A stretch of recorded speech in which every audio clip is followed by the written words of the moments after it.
Hello UPSC aspirants, और कैसे हैं आप सब। उम्मीद है बहुत अच्छे होंगे।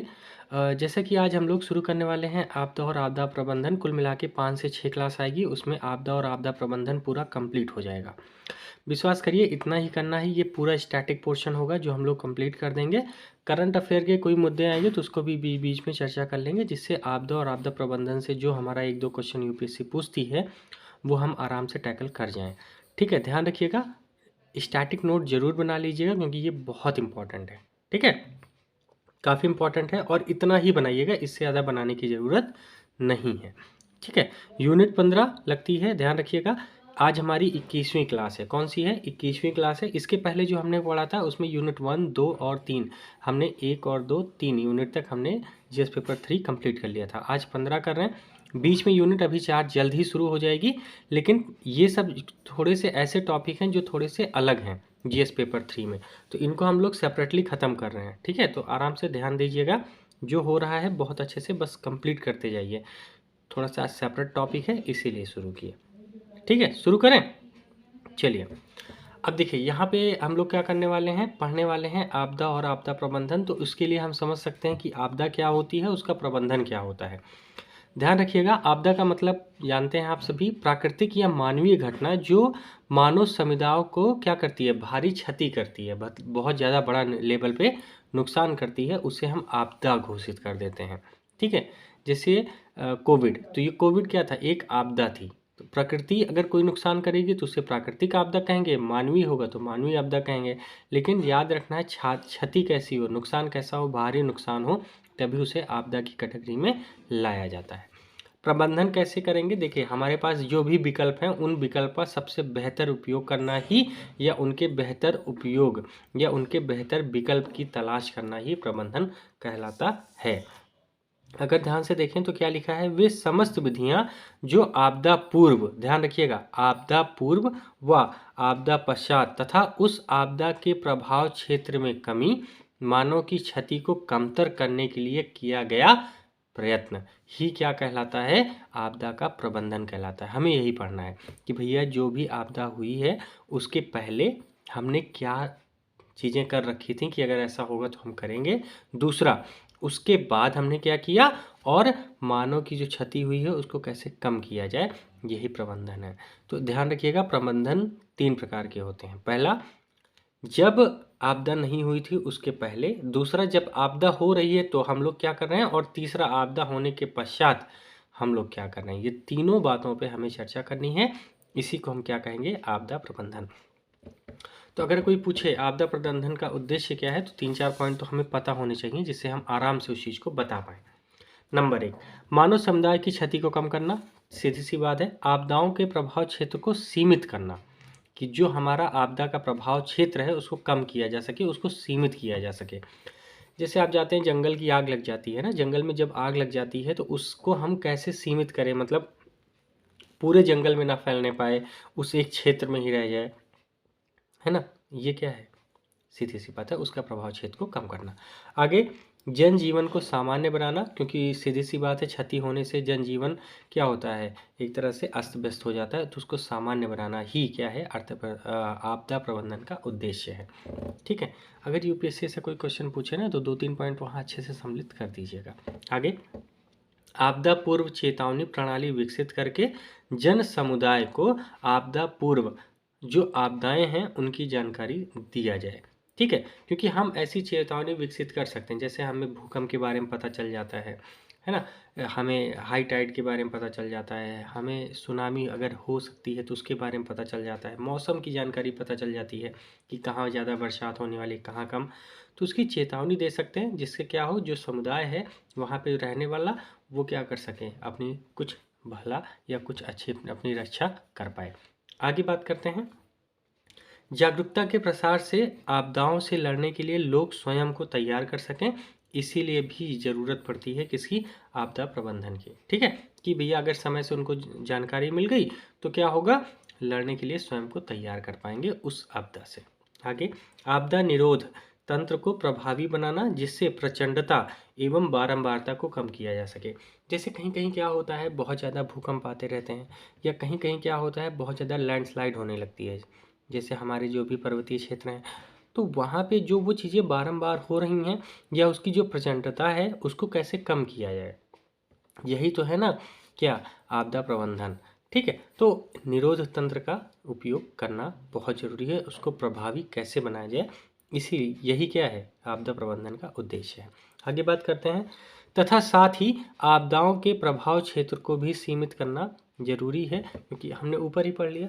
ठीक है, तो 4-5 बातें ध्यान रखना। सबसे पहला है जनजीवन को सामान्य बनाना है, पूर्व चेतावनी विकसित करना है, जागरूकता का प्रस्ताव का प्रभाव का मतलब उसको क्या करना है, जो जागरूकता है उसका प्रसार करना है, और अगली बात क्या, प्रचंडता और बारंबारता को कैसे कम किया जाए उसके तंत्र को विकसित करना है।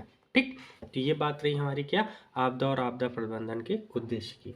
अब हम लोग बात करेंगे, कुछ खासकर पॉइंट हैं कि जिसमें हम पढ़ने वाले हैं कि जो आपदा प्रबंधन है उसमें संयुक्त राष्ट्र का क्या रोल है, काफ़ी इंपॉर्टेंट है, ध्यान रखना। यही 4 हैं, ठीक है, जिनको हमें डिटेल में पढ़ना होता है, और जब भी आप एग्ज़ाम में लिखेंगे ना, इन्हीं 4 के बारे में क्या करेंगे, आप लिखेंगे एग्ज़ाम में। ठीक है, जिससे पहला है IDNRD, जिसका मतलब क्या होता है, international decade for national disaster and reduction. ठीक है, कब की बात है, 1990। 1990 के बाद ना संयुक्त राष्ट्र ने क्या किया, हर 10 साल पे उसने एक एक तरह से क्या कहते हैं, सम्मेलन बुलाती है, उस सम्मेलन पे ये चीज़ें बात होती है। जैसे एक आया याकोहामा, वो कब की बात है, 1994। उसके 10 साल बाद देखिए ह्यूगो में 2005, उसके बाद सेंडाई, ये कहाँ की बात है, 2015 की बात है। तो ये देखिए हर 10 साल पे देखेंगे, 94 के बाद 5, फिर 15, अब अगला क्या होगा, 2025 में होगा। लेकिन उसके पहले तो हो सकता है हमारा एग्ज़ाम आ जाए मेंस का, बिल्कुल आएगा। तो जब एग्ज़ाम आएगा तो उसके लिए हमें ये तैयार रहना है कि यहाँ पे क्या बातें हुई, यहाँ पे क्या हुई, यहाँ क्या हुई, यहाँ पे क्या हुई। अगर ये बातें पता है तो आप बताइए ना, एक बेहतरीन उत्तर आप लिख पाएंगे कि नहीं लिख पाएंगे। आप सीधा सीधा बताएंगे कि संयुक्त राष्ट्र के सम्मेलन सेंडाई में या ह्यूगो में या योकोहामा में ये बात कही गई है, वहाँ से हम ये सीख ले सकते हैं, बस यही करना है। ठीक है, तो चलिए, तो सबसे पहले कौन सा देखेंगे, international decade for national disaster and reduction. ये क्या है, यूएनओ ने मतलब यूनाइटेड नेशन ऑर्गेनाइजेशन के द्वारा 1990 के दशक को आईडीएनआर के रूप में घोषित किया गया। मतलब क्या है, मतलब है international decade for national disaster and reduction. उस समय लगातार क्या हो रहा था, बहुत विश्व में कई जगह ऐसी हुई थी जहाँ पे नेशनल डिजास्टर हुई थी, इसलिए उस दशक को यूनाइटेड नेशन ने क्या बना दिया, IDNDR के रूप में घोषित किया। ठीक है, क्यों किया ऐसा, क्यों किया ऐसा, इसलिए किया क्योंकि आपदाओं से प्रभावित लोगों की संख्या में वृद्धि हुई थी। दूसरा, आपदाओं की बारंबारता में वृद्धि देखी गई थी लगातार, इसीलिए तो हम इन्वायरमेंट पे बात करने लगे, बायोडाइवर्सिटी पे बात करने लगे, है ना। हम बात करने लगे कि किस तरह से जो भी प्रदूषण है उसको कम किया जाए, है ना, किस तरह से एनिमल्स की रक्षा की जाए। तो हमें ये सब चीज़ें क्या होने लगी, वहीं से खटकी हैं। तो वहाँ से क्यों, क्योंकि लगातार ये चीज़ें देखने को मिल रही थी। आगे, अल्पकालिक त्वरित प्रक्रमों तथा घटनाओं जैसे भूकंप हो गया, ज्वालामुखी उद्भेदन, सुनामी, चक्रवात द्वारा प्रभावित क्षेत्रों में वृद्धि देखने जाने लगी, जलवायु परिवर्तन। ठीक है, ये होने लगा था। आगे, नई आपदाओं का जन्म होने लगा। आपदा के न्यूनीकरण हेतु प्रथम अंतर्राष्ट्रीय ऐसा प्रयास किया गया था कि जहाँ पे लोगों को बुलाया गया 1990 में, सब बैठे, बातचीत हुई, और हमने क्या किया, अंतर्राष्ट्रीय पहला प्रयास किया कि जो आपदा है उसको कैसे कम किया जाए, क्योंकि लगातार क्या हो रही थी, बारंबारता में वृद्धि हो रही थी। अब देखिए 1990 से कहानी शुरू है, 2022 में हैं हम लोग, और किस हिसाब से इन चीज़ों का कितना ज़्यादा मामला बढ़ गया है ना, तो सोचने वाली बात है। चलिए देखते हैं इसका उद्देश्य क्या था। इसका उद्देश्य यही था कि आपदाओं की जो भविष्यवाणी है उसके लिए जो चेतावनी प्रणाली है उसको स्थापित किया जाए, जिससे लोगों को अगर पहले से पता चल जाएगा ना कि भैया ये आपदा आने वाली है, तो वो सतर्क हो जाएंगे, और सतर्क हो जाएंगे तो सीधी सी बात है, जान मान की हानि कम होगी। आगे, प्रकोपों को कम करने के सुनिश्चित विज्ञान एवं प्रौद्योगिकी का विकास करना वो जरूरी है, क्योंकि अगर आपको भविष्यवाणी करनी है, चेतावनी प्रणाली को विकसित करना है, तो विज्ञान एवं प्रौद्योगिकी का विकास होना बहुत ज़रूरी है। अगर ये नहीं होगा तो प्रकोप को कम करना मुश्किल हो जाएगा। हमें पता ही नहीं चल रहा कहाँ बारिश होने वाली है, मौसम का क्या हाल है, तो भाई कैसे पता करोगे, नहीं हो पाएगा ना। इसीलिए उस समय बहुत सारी ऐसी सैटेलाइट छोड़ी गई जो सिर्फ किसको डिटरमाइन करेगी, मौसम विभाग को। किसको करेंगे, समुंदर पे, जो हमारे समुद्र है मतलब, उस पे बहुत अच्छे से उसकी देखभाल करेंगे कि क्या चीज़ें घटनाक्रम बन रहा है। ठीक है। और जलवायु परिवर्तन पे बहुत बड़े स्तर पे वहाँ पे शोध चलने लगी। कब, 1990 के बाद से। आगे, मूल्यांकन तथा न्यूनीकरण के संबंधित सूचनाओं के विभिन्न देशों में प्रचार प्रसार किया गया। सीधी सी बात है, जब तक लोगों को पता नहीं चलेगा तब तक बात नहीं बनेगी। आगे, राष्ट्रों में सांस्कृतिक एवं आर्थिक विविधताओं को ध्यान में रखते हुए सुलभ वैज्ञानिक एवं तकनीकी ज्ञान हेतु आयुक्त गाइडलाइन तैयार किया गया। रीज़न क्या था ना, बहुत सारे राष्ट्र ऐसे थे जहाँ पे प्रकृति से संबंधित वो कुछ काम ऐसे करते थे जो प्रकृति को नुकसान पहुँचाती है, लेकिन उनकी संस्कृति से जुड़ी है ना, उनकी विविधता से जुड़ी है। तो इस वजह से क्या होता था, उनको जागरूकता देने के लिए धीरे धीरे सरकारों ने क्या किया, उनको बातें बताना शुरू की, देखो यह गलत है, इसको वैज्ञानिक ढंग से यह सही नहीं है। तो धीरे धीरे लोग समझे हैं, आज भी देख रहे होंगे काफ़ी स्थितियाँ काफ़ी जटिल हैं। जैसे कोई फेस्टिवल आया तो पता चला कि ये पेड़ के लकड़ी नहीं लगती है, अब पता चला वैसे बहुत सारे पेड़ काट लिए गए। अब इससे क्या हो रहा है, सीधी सी बात है, विविधता कम हो रही है, और सीधी सी बात क्या है, वो संस्कृति की वजह से हमारी बायोडाइवर्सिटी मतलब एक तरह से नेचर को नुकसान हो रहा है। ठीक है। तो इस वजह से उद्देश्य यही था कि ऐसा जो हो रहा है संस्कृति की वजह से वो चीज़ें कम हों, लेकिन कैसे, विज्ञान और तकनीकी ज्ञान के माध्यम से। यहाँ तक कोई दिक्कत होनी नहीं चाहिए। चलिए अब आगे बात करेंगे हम लोग। तो संयुक्त राष्ट्र द्वारा जो गाइडलाइन जारी की गई वो क्या थी, देखिए नंबर 1 है, राष्ट्रीय आपदा प्रबंधन योजना बनाई जाए। हर देश को ये बनाना जरूरी हो गया कि वो देश बनाए, है ना। अगर जो देश क्या है, थोड़ा सुभेद्य है, जहाँ पे डिजास्टर के केसेस बढ़ रहे हैं, तो वो क्या करे, आप राष्ट्रीय आपदा प्रबंधन योजना बनाए, स्थानीय प्रशासन को जनता व निजी क्षेत्रों से सहायता प्राप्त करने के लिए उचित कदम उठाने हेतु उत्साहित करे। किसको, राष्ट्रीय प्रशासन को। ध्यान रखना, क्योंकि स्थानीय प्रशासन क्या करेगा, वो क्या करेगा, जनता को और निजी क्षेत्रों को हमेशा जोड़ के रखने की कोशिश करेगा, क्योंकि वो जमीनी स्तर से जुड़े होते हैं। ठीक है। तो वो क्या करेंगे, उचित कदम उठाएंगे। आगे, मानव स्वास्थ्य पर ध्यान देना, क्योंकि आपदा के बाद अगर कोई घटना घट रही है तो क्या करना है, मानव स्वास्थ्य के लिए सबसे ज़्यादा हमें आगे अग्रणी होना है। IDNDR के लक्ष्यों की प्राप्ति के लिए राष्ट्रीय समिति का गठन किया जाना आवश्यक है, क्योंकि हमने बताया उद्देश्य क्या था, अभी हमने देखा ना, उस उद्देश्य को प्राप्ति करने के लिए क्या करना है, एक राष्ट्रीय समिति हो, जो राष्ट्रीय समिति क्या करे, स्थानीय प्रशासन को निर्देश दे। ठीक है। तो ये गाइडलाइन आई। अब एग्जाम में जब भी आपसे क्वेश्चन पूछे तो आप बता सकते हैं, संयुक्त राष्ट्रीय गाइडलाइन के अनुसार ये बातें हैं, एक योजना बनाई जाए, स्थानीय प्रशासन को जोड़ा जाए। ठीक है। और जो ये लक्ष्य हैं उसके लिए एक राष्ट्रीय समिति का गठन किया जाए, मानव स्वास्थ्य पे सबसे ज़्यादा ध्यान देने की ज़रूरत है। तो आपको क्या लगता है, मामला ठीक रहेगा ना। चलिए, धीरे धीरे घटना भी थी, आ गया 1994, मतलब याकोहामा समिट रणनीति, क्योंकि हमने देखा ना 1994। आइए देखते हैं इसमें क्या था। तो आपदा प्रबंधन की याकोहामा रणनीति, याकोहामा कहाँ है, सीधी सी बात है, जापान। जापान में इसका दूसरा सम्मेलन हुआ, कब हुआ, 1994 में। इस रणनीति को Yokohama strategy and plan of action for seller bird के नाम से जाना गया। ठीक है। क्या आपको याद रखना है, मेरे हिसाब से नहीं, बस ध्यान क्या रखना है, याकोहामा रणनीति, ये ध्यान रखना है। क्यों महत्वपूर्ण है, क्योंकि आपदा पूर्व प्रबंधन पर अधिक जोर तथा साथ ही टिकाऊ विकास को महत्व देना। जैसे आपदा की तैयारी की जाए, आपदा निरोध के लिए और आपदा निवारण के लिए क्या क्या हमारे पास चीज़ें होनी चाहिए।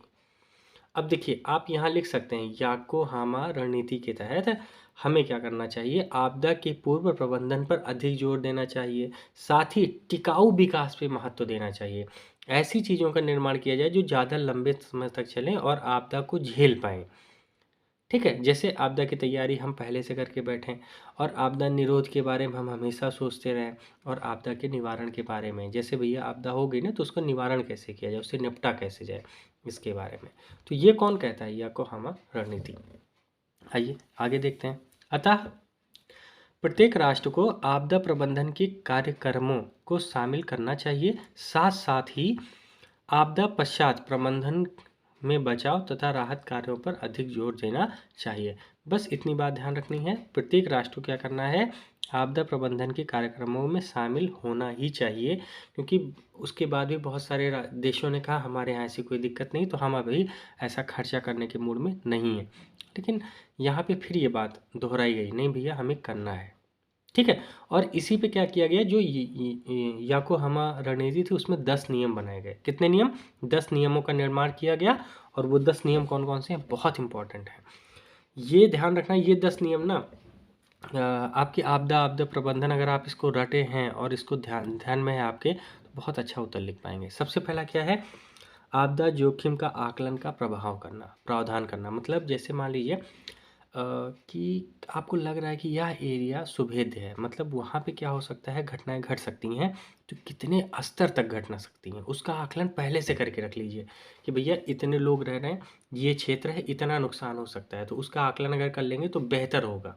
नंबर दूसरा है ना। अब देखिए, आप स्टैटिक के रूप में अगर आप इथिक्स में कोई केस आएगा तब भी आप ये चीज़ें वहाँ यूज कर सकते हैं, ठीक है। या आपदा प्रबंधन में कोई क्वेश्चन यूपीएससी का आता है तो वहाँ भी आप क्या कर सकते हैं, इसको बहुत अच्छे से लिख सकते हैं। दूसरा पॉइंट क्या कह रहा है आपदा निरोध एवं आपदा तैयारी को प्राथमिकता देना। शुरुआत ही प्राथमिकता पे करनी है कि भैया जो आपदा है उसकी तैयारी पहले से करके रखें और आपदा निरोध पे ही ज़्यादा ध्यान दें, ठीक है। सबसे पहला क्या था, आकलन कर लो। आकलन करने के बाद जब मुझे पता है भैया यहाँ ये हो सकता है, तो भैया उस पर निरोध पे काम करो और उसके साथ साथ उसकी तैयारी करो, है कि नहीं। चलिए नेक्स्ट, आपदा विरोध एवं आपदा तैयारी के विभिन्न स्तरों पर विकास किया जाना आवश्यक है। विभिन्न स्तर मतलब जैसे स्थानीय स्तर हो गया, केंद्र के स्तर पर, मतलब कहीं से भी कोई चूक ना रह जाए आगे चल के, ठीक है। चलिए अगला पेज लेते हैं, 2 मिनट, ठीक है। हाँ, तो हमने क्या देखा यहाँ पे, देखिए हमने देखा कि आपदा विरोध एवं आपदा की तैयारी में विभिन्न स्तरों पर विकास की नीतियों एवं योजनाओं का अभिन्न अंग बनाना। मतलब जो भी नीतियाँ हम बना रहे हैं, जो भी योजना बना रहे हैं, उस क्षेत्र से संबंधित, जो क्षेत्र सुभेद्य है तो वहाँ की नीतियों में, वहाँ की योजनाओं में आपदा प्रबंधन को हमेशा उसका अभिन्न अंग बना के रखना। अगर कोई बजट आ रहा है तो उसमें उस बजट को, इन नीतियों को शामिल करना आवश्यक है, आपदा प्रबंधन की नीतियों को, ठीक है। क्योंकि क्या होगा, इससे हमारे पास एक बजट अलग से होगा और हम क्या कर पाएंगे, तुरंत मिटिगेशन दे पाएंगे, मतलब सुरक्षा और राहत दे पाएंगे, कोई दिक्कत। चलिए चौथा पॉइंट क्या है, न्यूनीकरण तथा निवारण के लिए क्षमता का विकास करना। अब देखिए हमने क्या किया, सबसे पहले वाले पॉइंट में क्या बताया हमने, जो था हमने अवलोकन कर लेना है, पहले पता कर लेना है भैया कितना नुकसान हो सकता है। उसके बाद क्या करना है, उसको रोकने के लिए जितना रक्षा उपाय हो पहले से ही तैयारी कर लेनी है। फिर नीतियों को क्या करना है, उन विकास कार्यों के साथ जोड़ना है। उसके बाद क्या करना है, न्यूनीकरण और निर्माण के लिए जो क्षमता है उसका अब विकास करेंगे, क्योंकि पैसा आ गया, सब कुछ आ गया, अवलोकन कर लिए, सब कुछ कर लिया, अब क्या करेंगे, उसको विकास करेंगे। अगला, प्रभावी उपाय करना, कम करने का उपाय करना, पर्यावरण संरक्षण तथा सतत विकास की व्यवस्था को बनाए रखना, ये भी इम्पोर्टेंट है। आगे, निर्माण मतलब निवारण और न्यूनीकरण में प्रौद्योगिकी का प्रयोग करना। उसके बाद है अग्रिम चेतावनी तंत्र का प्रावधान करना, सीधी सी बात है ना, वो तो हम शुरू से देख रहे हैं, ये होना चाहिए। और अगला है आपदाओं में लोगों, राष्ट्रीय संपत्ति तथा पूंजी की रक्षा करना प्रत्येक राज्य की प्राथमिकता और उसकी जिम्मेदारी होनी चाहिए। प्रथम जिम्मेदारी हमारी क्या है, लोगों की रक्षा करना, राष्ट्रीय संपत्ति का नुकसान ना हो, पूंजी ना नुकसान हो, और प्रत्येक देश की क्या होगी, ये जिम्मेदारी होगी कि लोगों को और राष्ट्रीय संपत्ति का क्या किया जाए, नुकसान होने से बचाया जाए, ठीक है। ये बात ध्यान रखना है। तो कुल मिला के 10 या कोई होमा में क्या है, यही 10 क्या है हमारे, सीधी सी बात है, मेन ऑब्जेक्टिव हैं और इनको पकड़ के रखना है, बिल्कुल नहीं छोड़ना है, हो जाएगा। चलिए आगे बात करते हैं हम लोग, आपदा प्रबंधन संबंधित फेमा। फेमा के क्या नियम है, फेमा एक कह सकते हैं आप अमेरिका की एक फेडरल एजेंसी है, ठीक है। आइए देखते हैं क्या है, आपदा प्रबंधन संबंधित फेमा के नियम। फेमा का फुल फॉर्म क्या है? Federal emergency management agency, FEMA, FEMA. America की फेडरल इमरजेंसी मैनेजमेंट एजेंसी ने आपातकाल प्रबंधन के लिए 8 नियम प्रतिपादित किए हैं। आप क्या कर सकते हो, इन सब एजेंसी का नाम यूज कर सकते हो अपने, कहाँ पे भाई? आंसर राइटिंग में। जब आप यूज करेंगे ना, रिचनेस कैसे नहीं आएगी, जबरदस्त रिचनेस आएगी यार, है ना। यही करना है, विश्वास करिए। आपदा प्रबंधन एक ऐसा टॉपिक है जहाँ नंबर खींचा जा सकता है। अगर सही से आपने लिख दिया, सही से नीतियाँ बना दी, सही से टॉपिक को जोड़ दिया, सही से एग्जांपल्स दे दिए, सही से कम्युनिटी को जोड़ दिया, जैसी एजेंसी है इसको जोड़ दिया, है ना, यूनाइटेड नेशन को जोड़ दिया, तो बहुत बढ़िया से उत्तर लिख सकते हैं। अब देखिए 8 नियम क्या है। पहला है प्रबंधन व्यापक होना चाहिए, ठीक है। दूसरा, आपदा प्रबंधन प्रगतिशील होना चाहिए। ऐसा ना हो कि भैया आज करके बैठे हैं और शांति से बैठे हैं, दोबारा उस पर ध्यान नहीं दें, जब आएगा तब देखेंगे। नहीं नहीं, लगातार उस पर जांच बनी रहनी चाहिए, लोगों को देखना रहना चाहिए। उस क्षेत्र में हमेशा एक टीम काम करती रहनी चाहिए जो उस सुविधता को हमेशा निगरानी क्या करे, मतलब जो निगरानी होती है उसको करती रहे, ठीक है। इस बात को ध्यान रखना। अगला, प्रबंधन को जोखिम केंद्रित होना चाहिए। मतलब जो भी हम प्रबंधन कर रहे हैं वो हमारा जोखिम पे हो कि भैया अगर ऐसा हुआ तो कितना जोखिम हो सकता है, उस पर एकदम ना सॉलिड हमारी नज़र बनी रहे। पहला ध्यान रखना है व्यापक हो, बड़े स्तर पे हम प्रबंधन कर पाएँ। दूसरा, प्रगतिशील बना रहे। इसका मतलब ये है कि अगर जो इलाका है उस इलाके में लगातार हमारी नज़र बनी रहे, जिससे वह इलाके में हम ठंडे ना बैठे रहें कि हम आने का इंतज़ार करें, उसके पहले हम हर तैयारी करके बैठे रहें और मिटिगेशन और उसके पहले उस पर रक्षोपाय के लिए काम करते रहें। और अगला, जोखिम केंद्रित, कितना नुकसान हो सकता है, ये सबसे इम्पोर्टेंट है, ठीक। अगला, इसे एकीकृत होना चाहिए। मतलब समाज, गवर्नमेंट को जोड़ के साथ में काम करना है। Local government, state government, central government with जो जो हमारे ये कौन है, NGO वगैरह हैं, या जो महिलाएं हैं, जो जो स्वयं सहायता समूह वगैरह होते हैं, ये सब उसमें जुड़े हों, एकीकृत होना चाहिए, ठीक। अगला, परस्पर सहयोग पर आधारित होना चाहिए। सीधी सी बात है, जब एकीकृत है तो सहयोग होगा ही। आगे, प्रबंधन संयोजित होना चाहिए। संयोजित मतलब बिखराव ना हो, पहले से ही पता हो क्या क्या करना है। ये ना हो कि भैया जब हो गया उसके बाद पता चला ये कहाँ है वो कहाँ है, ये ना हो। संयोजित हो। और प्रबंधन लचीला होना चाहिए, बहुत रिजिड ना हो। रिजिड मतलब होगा तभी जाएंगे, ऐसा ना हो। मतलब नियम ऐसे हों जिन्हें आराम से कंडीशन के तहत बदलाव किया जा सके। कंडीशन इतना टफ ना हो, जैसे पता चला कोई मेन ऑफिसर नहीं आया है तो आपने कहा जब तक वो नहीं आएंगे तब तक नहीं जाएंगे। ऐसा ना हो भैया, जो है पहुँचो पहले, वो काम शुरू करो उसके बाद देखा जाएगा, ऐसा होना चाहिए। नियम लचीले होने चाहिए। प्रबंधन पेशेवर का होना चाहिए। पेशेवर मतलब प्रोफेशनली काम हो। ऐसा नहीं है कि किसी को भी शामिल कर लिया और वो प्रबंधन में लगे हैं, ऐसा नहीं है। पेशेवर मतलब प्रोफेशनल रूप में हमें क्या करें, सीधी सी बात है, प्रबंधन को आगे लेकर जाएं, ठीक है। विश्वास करिए जितना हमने आज पढ़ा, अगर इसी को कहीं और पढ़ते ना आप, इसमें आप कम से कम 2 घंटा देते, और मुझे नहीं लगा कि आप 20-25 मिनट में इतनी चीज़ें कर ले गए, ठीक है। एज इट इज़ नोट्स बना लीजिएगा, ठीक है। बहुत रिच कंटेंट है, विश्वास करिए, आप लिखेंगे ना तो आप बहुत अच्छे मार्क्स लेकर आएंगे, ठीक। फिर मिलेंगे अगले सेशन में, तब तक आप सभी का बहुत बहुत धन्यवाद, ठीक। चलिए, ऑल द बेस्ट।